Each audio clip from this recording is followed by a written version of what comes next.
El día de hoy presentaremos un trabajo de suma importancia para la Iglesia de hoy día, referente a la participación de los laicos en la Iglesia Comunión. El Concilio Vaticano y la eclesiología de comunión. La eclesiología de comunión es la idea central y fundamental de los documentos del concilio. La coinonía comunión fundada en la Santa Escritura ha sido muy apreciada en la Iglesia antigua y en las iglesias orientales hasta nuestros días. Por ello, el Concilio Vaticano II realizó un gran esfuerzo para que, en cuanto a comunión, los fieles entendiéramos claramente qué era lo que quería decir y cómo se podía aplicar en la vida práctica. También se plantean buscar el significado de la palabra comunión, ya que no es tan sencilla como parece. Se trata fundamentalmente de la comunión con Dios por medio de Jesucristo en el Espíritu Santo. Esta comunión la tenemos en la Biblia, en la palabra de Dios y también en los sacramentos. También debemos recordar algunas ideas fundamentales de nuestra entrada a vivir en comunión, como lo es el bautismo, que es la puerta y el fundamento de la comunión en la iglesia. También tener claro que la Eucaristía es la fuente y culmen de toda la vida cristiana. Otro punto que sería la comunión del cuerpo de Cristo, que edifica en nosotros. Es la íntima comunión de todos los fieles en el cuerpo de Cristo, que es la iglesia. Entonces, presentados estos puntos podemos ver que desde que entramos y nos identificamos como cristianos en el momento de nuestro bautismo, vivimos en una comunidad y somos parte de ella. Somos parte de la iglesia que es Cristo, la iglesia que somos todos.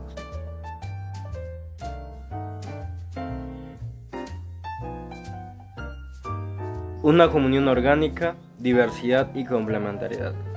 La comunión eclesial se configura más precisamente como comunión orgánica, análoga a la de un cuerpo vivo y operante. Esta se caracteriza en la presencia de la diversidad y la complementariedad de las vocaciones y condiciones de vida, de los ministerios, de las carismas y de las responsabilidades. Pero ¿qué entendemos como carisma? Carisma viene siendo parte de los dones que recibimos a ser parte de la iglesia, parte de las responsabilidades que acogemos como fieles y buscamos entregar a nuestra comunidad y integrar a nuestra familia. Gracias a esta diversidad y complementariedad que tenemos como seres humanos, cada fiel laico se encuentra en relación con todo el cuerpo y le ofrece su propia aportación.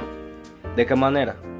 La podemos ver desde las personas que limpian en la iglesia, desde las personas que buscan arreglar de alguna forma y darle mantenimiento a la iglesia. Otro punto de vista puede ser parte del coro, cantar, incluso ser partícipes como monaguillos, ser un sacerdote.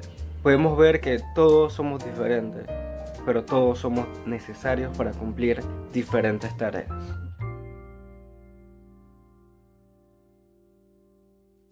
Los ministerios y los carismas, dones del Espíritu Santo a la Iglesia. El Concilio Vaticano II presenta los ministerios y los carismas como dones del Espíritu Santo para la edificación del cuerpo de Cristo y para el cumplimiento de su misión salvadora en el mundo.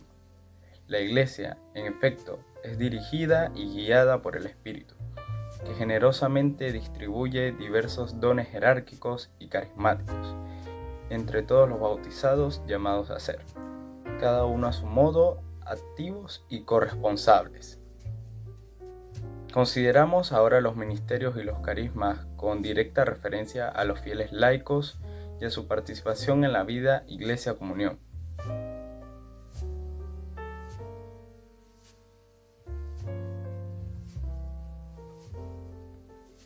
Los ministerios que derivan del orden. En la Iglesia encontramos, en primer lugar, los ministerios ordenados, es decir, los ministerios que derivan del sacramento del orden. En efecto, el Señor Jesús escogió y constituyó a los apóstoles, germen del pueblo de la nueva alianza y origen de la sagrada jerarquía, con el mandato de convertir en discípulos todas las naciones. Mateo 28, 19. De formar y de regir el pueblo sacerdotal. La misión de los apóstoles, que el Señor Jesús continúa confiando a los pastores de su pueblo, es un verdadero servicio, llamado significativamente diaconia en la Sagrada Escritura, esto es, servicio, ministerio. Los ministros, en la ininterrumpida sucesión apostólica, reciben de Cristo resucitado el carisma del Espíritu Santo, mediante el sacramento del orden, reciben así la autoridad y el poder sacro para servir a la Iglesia, in persona Christi Capitis, personificando a Cristo cabeza, y para congregarla en el Espíritu Santo por medio del Evangelio y de los sacramentos.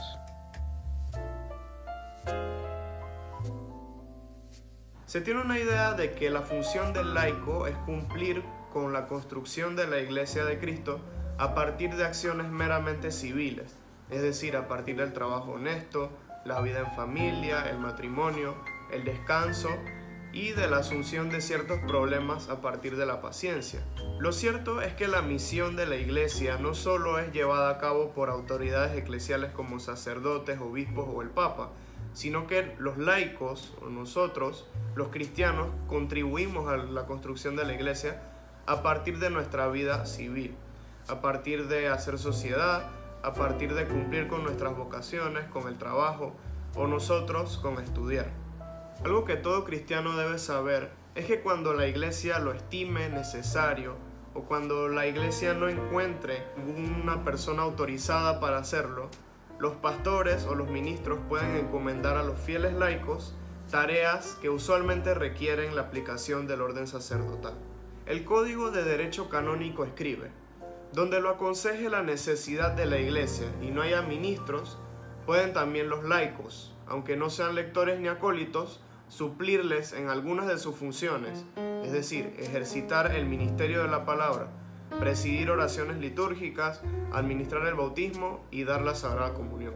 Es importante saber que el cumplimiento de este tipo de funciones no te convierte inmediatamente en un pastor, un sacerdote o una autoridad eclesial, sino en el instrumento de la Iglesia para poder hacer cumplir una necesidad que, de haber sido necesario el orden sacerdotal o imprescindible, se hubiera complicado demasiado o simplemente se hubiera imposibilitado.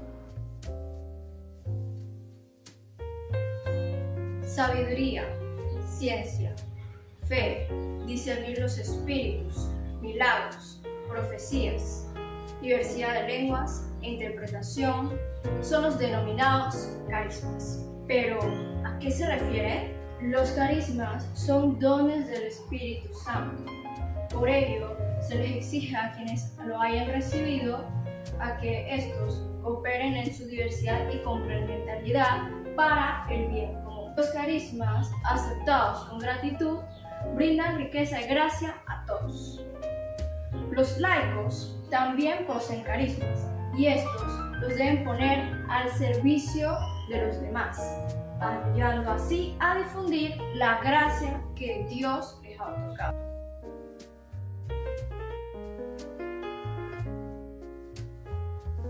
Una visión adecuada de la Iglesia particular y la Iglesia universal permitirá una participación adecuada de los laicos en la Iglesia. La Iglesia particular es una imagen de la Iglesia universal, por lo que existe una única Iglesia.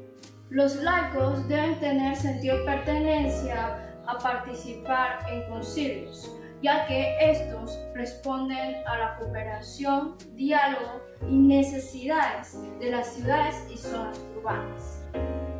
Además, está previsto en el derecho canónico que la participación de los laicos en los concilios particulares y en los sínodos diocesanos ayuda a la comunión y misión eclesial de la Iglesia particular. La parroquia, casa de Dios y sus hijos, es el lugar donde la Iglesia está presente y opera. Ella es la familia de Dios, como una fraternidad animada por el espíritu de unidad. Es una familia acogedora y fraterna de la comunidad de los fieles. La misión indispensable de las parroquias es ser la primera comunidad del pueblo cristiano para fortalecer su fe y ayudarlos a practicar las obras de caridad. Para ser una verdadera comunidad cristiana, sus autoridades deben favorecer la participación flexible de los laicos en la vida de la Iglesia, además de comunidades donde exista una mutua comunicación de la palabra de Dios. Cada persona en su ser y su acción contribuye al crecimiento y fortalecimiento de la comunidad de la iglesia a través de su participación. Se pone al servicio de la comunión y también recibe los beneficios de la riqueza común de toda la iglesia. La iglesia se entiende como una comunión de todos los fieles, donde el bien de cada individuo se convierte en el bien de todos y viceversa.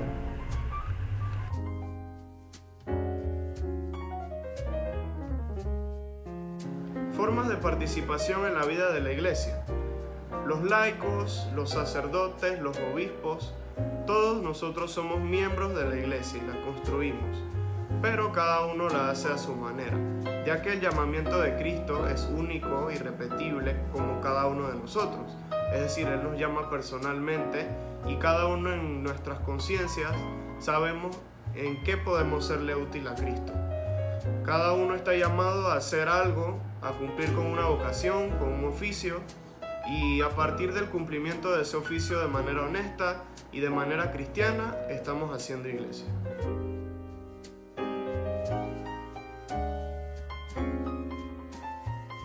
Forma agregativa de las participaciones.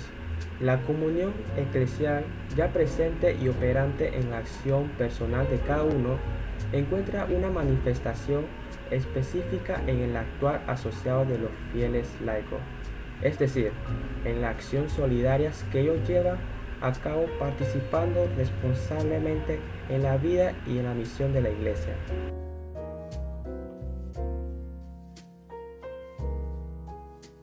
Algunos criterios de la eclesialidad para las asociaciones laicales: la necesidad de unos criterios claros y precisos de discernimiento y reconocimiento de las asociaciones laicales. Esto también puede ser llamado criterio de eclesialidad. Es algo que se comprende siempre en la perspectiva de la comunión y la misión de la iglesia, y no, por lo tanto, en contraste con la liberación de asociación. Como criterios fundamentales para el discernimiento de todas y cada una de las asociaciones de los fieles laicos en la iglesia se pueden considerar lo siguiente: el primado que se da a la vocación de cada cristiano a la santidad, y que se manifiesta en el fruto de gracia que en el Espíritu Santo produce en los fieles, como crecimiento hacia la plenitud de la vida cristiana, a la perfección y a la caridad. En este sentido, todas las asociaciones de los fieles laicos, cada una de ellas, están llamados a ser cada vez más un instrumento de santidad en la iglesia, favoreciendo y alentando una unidad más íntima entre la vida práctica y la fe de sus miembros. La responsabilidad de confesar la fe católica. Desde este punto de vista, a todas las formas asociadas de los fieles laicos y a cada una de ellas se les pide un decidido ímpetu misionero que les lleva a ser cada vez más sujeto de una nueva evangelización. El comprometerse en una presencia en la sociedad humana que, a la luz de la doctrina social de la Iglesia, se ponga al servicio de la dignidad integral del hombre. En este sentido, las asociaciones de los fieles laicos deben ser corrientes vivas de participación y de solidaridad para crear unas condiciones más justas y fraternas en la sociedad.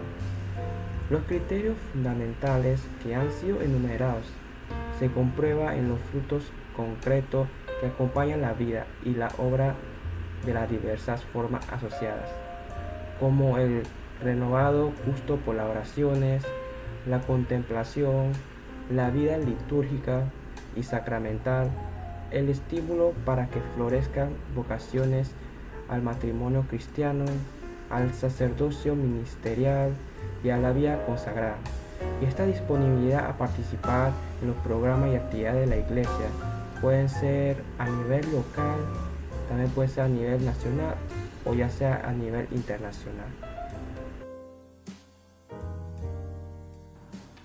Es importante mencionar que las normas de la iglesia no son un código de conducta o un reglamento, sino que son unas normas que dictaminan el estilo de vida de millones de personas y por ende se merecen un debido respeto, consideración y delicadeza cuando se habla de ellas. Gracias.